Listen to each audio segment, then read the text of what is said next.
Good morning, ladies and gentlemen. Welcome back to another episode here on African Confessions. If you have any testimony that you wish to share with us, please do not hesitate to contact us via our WhatsApp, even on TikTok as well. So the first message that I have for you, it reads like this. Hello, Brother Nashi, how are you? Can you please post my own story as hidden identity? I am a Zimbabwean woman. I died for 10 minutes. And when I died, I was having visions of all the things that were happening around me, and my uncle's demons, him and his demons, they came to fetch me at the hospital where I was admitted. But because the people at the church, they were busy praying for me, their prayers, they brought me back to life and everything which was happening in the throne room. I am a woman that was born and raised in Mabvuku. My name is Agnes. I am 40 years old, and I am telling you that I passed away and I came back, and it was not a dream, but it happened for real. There is even a time of death when I passed away. It is not just a story. I was actually declared dead. Even the oxygen machine which I was hooked onto, it was switched off, and yet this is where I am right now. If you do not believe in spiritual battles, that the spiritual world, it is real, maybe when you hear my confession, maybe my story will open up your eyes. So we had this other uncle of ours who was a ritualist. I grew up in Mabvuku in Harare. My mother's elder brother, whom I'll call Uncle Tonde. Uncle Tonde was a man that was very rich. He stayed in a nice suburb in Borodale. He was the only rich person in the family, and everyone listened to him because he had all the money in the family. He was a very powerful man with a lot of businesses. He even dealt with a lot of politicians that I can't tell you their names. And in the family, people, they whispered that he was a ritualist, and whomever he would assist, we were always told by our mother that all of the relatives that he had assisted financially, those people, they will end up dying anyway. And once he kills you, you will make him rich, and he destroyed people just for him to stay rich. When I was young, he would come and he would visit us in the location where we were staying. He would drive from Borodale with his friends. So him and his friends, they would always be dressed up like Black Americans with all of these heavy chains, just like what Black Americans do. And he would be driving with his friends, driving expensive cars in a convoy of cars, and he would come and he would make a scene in the location, giving people money. And whenever my mother would be given money by Uncle Tonde, my mother would always say, you have to keep your distance from him, because his money, it is not real money. It is money that smells of blood. We used to hate my mother because of what she used to do to us, because whenever our uncle would have given us money, then my mom would ask us how much we would have been given by our uncle. The once you tell her, she will take that money from you by force, and she would go to the toilet and she would flush that money into the toilet. So we thought that our mom was a wicked person because we needed the money, yet she would throw away that money. But I admired my uncle because he would bring presents, toys for us. He had everything that my parents did not have. Money, he always had it. Years later, when I finished secondary school, that was when he offered to help my mom to pay for my college. I was heartbroken when my mom told me that she was not going to accept that evil offer from her brother. My mother refused, and I thought that she was the one that was cruel and evil-hearted because she did not want me to achieve anything in life, because this was the only opportunity for me to go to college, because she could not afford to pay the college fees and everything that was needed. When I confronted my mother about her behavior of rejecting all the offers that were coming from her brother, that was when she said to me, "My daughter, you do not know anything. My brother does not help anyone without a price." She started to explain it to me, all the relatives that had passed away after they had been given money by Uncle Tonde. I guess that the decision, it saved my life, but just for a little while. It seemed as if my uncle, he still wanted to use me for his rituals. It was in 2015, that was when my mother died. After my mother had passed away, we gathered for her memorial. So when we were getting ready to bury my mother, during the ceremony, that was when my uncle started acting as if he was losing his mind. He was just telling everyone whatever that he wanted. He stood up at the family meeting and he said, "This family is ungrateful." He started to mention the names of other politicians that he was doing business with, and he was saying that this is where the money is coming from. Yet all of you are saying that I am a ritualist. You all benefit from me, but you are very ungrateful. You do not respect me. As a family, you deny me respect. When my uncle spoke, everyone kept quiet because he was the richest person in the family. He then pointed at me because when we were having this family meeting, my mother's relatives, they were seated on one side, and us as the children who are not directly related by blood, we were seated on the other side. So we were watching our uncles as well as our aunties were having that meeting as they were being given a lecture by our uncle. All of a sudden, he turned around and he faced where we were seated. He then pointed at me and he said, "As for you, Agnes, your mother's stubbornness lives inside of you. You think that you are protected by your mother's prayer. You think that you are protected because you pray. Let me see if your prayers will save you." And it was very weird, the things that he said. Even everyone was surprised that all of a sudden he was attacking me for no reason at all. So what we did not know at that time was that this was a curse. He was declaring spiritual warfare in my life. From that day, everything in my life started to crumble to the ground. It started with small things, headaches that would not stop, strange things that were happening in my life. I'll be having strange dreams. I used to see a man that would come to me. He would say that he wants to play with me like a prank, and I would allow him to prank me. He would take this other rope and he would tie it around my neck. All of a sudden, he will start to strangle me until I will be unable to breathe. When I would wake up, it would be like there would be a cat that would be scratching my legs, all over my legs. And then I started to get so sick. I could not work anymore because in a week I would see that I can only go to work maybe 3 times. So the boss would fire me because I was not being productive. Whenever I would go to the hospital, I was told that my blood pressure, it was really high. I was not supposed to be stressed like that because I was going to have a stroke, but the pain kept getting worse. Whenever I would go to the hospital, they would just give me a bed rest and they would say that now you are fine. By 2018, I was always sick, bedridden, weak, and I would feel that I am fading away. When someone is sick and is about to die, you feel it in your flesh that now this is the time for me to leave this earth.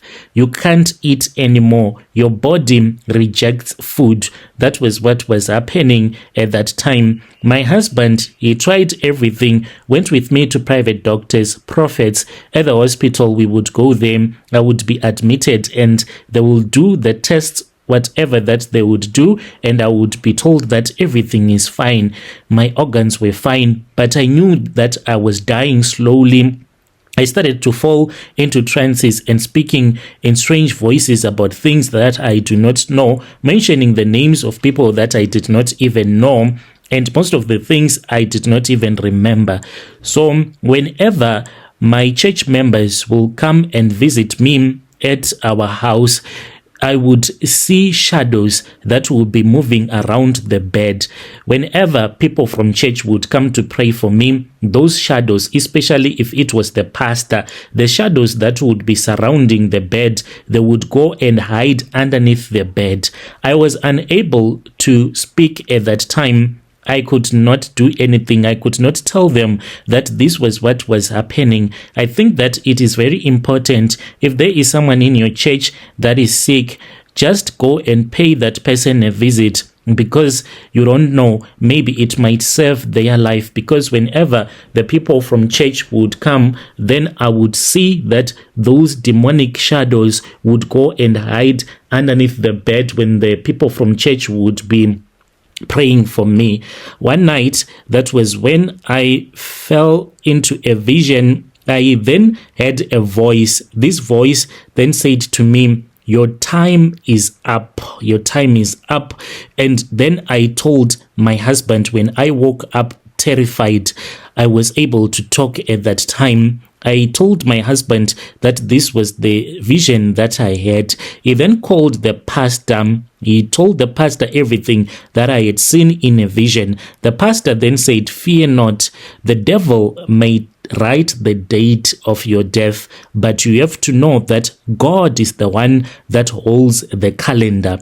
And he told my husband to force me to pray. I was in pain, but I then woke up as my husband was praying. I forced myself the few words that could come out of my mouth. That is all that I said. My body kept on failing, and I was spending time in the hospital more than at home. We then went to church. It was in January when we went to church. During a church service, I had not yet recovered fully. I then collapsed. I was rushed to the hospital. I was placed on oxygen. At that time, now my body was shutting down. It was severe organ failure that I was suffering from. But spiritually, there was something that was happening. It was war.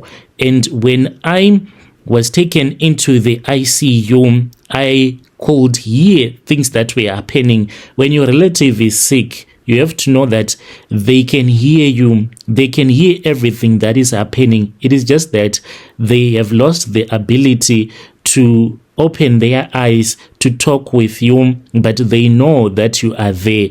I knew that I was in a hospital, and I knew that I had been taken into intensive care unit. When I was taken into the intensive care unit, that was when I saw a spider web that was pulled from my eyes. Then I started to see everything that was happening. I saw the nurses that were there busy working on my body, but they did not even see that my eyes were wide open spiritually. Even the relatives that were there, they did not see that I was awake, and I could not communicate with them. And then I started to hear African drums that were being played, and this other instrument that is called wosho, or an African shakers. So there were people that were singing traditional songs, those ones that they sing when they want to wake up the spirits of the dead.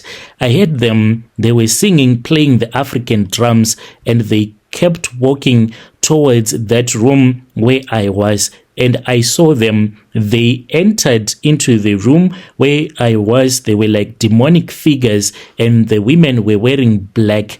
They stopped dancing to the African drums that they had been playing before. So the machines in that ICU, they were like beep, beep, beep, beep. And those people that had entered into the room, they started dancing to that machines as they were beeping softly. I was tired. I was unable to fight. I was unable to do anything. Everything was going dark. That was when I found myself in a place that was filled with light in another vision. I saw that the light was very bright and it was very warm. I was inside this other big building that had no beginning and it had no ending. The only thing that I saw was that on the floor there was gold that was mixed with diamonds. That was the tiling of the floor. Then I saw that there were compartments in that great hall. These compartments, they were not made out of the walls that we know. I don't know how to explain it, but what I saw was that what divided this great hall were lights. These were moving lights that moved up and down. They were the ones that divided each and every room. In front of all the other rooms, there was a throne room which was scary to look at. And in that room, there were people from all different races that were dressed in white and they were singing softly. These people, they are people that died, but I do not know when they passed away. But they are people that died. They sing 24/7 in that throne room without stopping. And then that was when I started to hear familiar voices. These were the people from church. What was happening at that time was that the pastor had set a time in which they were supposed to go before the throne of God so that they can intercede on my behalf. So whenever they were praying, I would be caught up in a vision and I would see them kneeling down and they would be praying. What will happen next is that I will see another angel that will appear. This angel, as they would be praying, this angel would be blocked from taking this other big book that he wanted to use. And then I would hear a voice that would say, "Not Agnes, not Agnes, not today." Then that angel will look at me and disappear. This is what used to happen when I was in a coma. The day that I passed away, I was taken out of the room where I was, and I saw myself, I was in another vision. In this vision, I was back in the location where I was staying in Mabvuku. So I was walking, I was confused. I did not know where I wanted to go to. That was when I saw this other woman who was our neighbor. So she sold some fruit and veggies. She used her wheelbarrow. She would just set a small table using her wheelbarrow so that she can sell her fruit and veggies close to the highway. So I then spoke with her. She was shocked and she said, Agnes, are you not supposed to be in the hospital? What has happened? Have you run away from the hospital? And then that vision disappeared. So when this was happening on her side, my Rudo, she had her own spiritual encounter. Later on, she told us that when I was having the vision, what happened to her was that she felt something enter her body and she was told to run back to her place to pray for Agnes, to pray for me.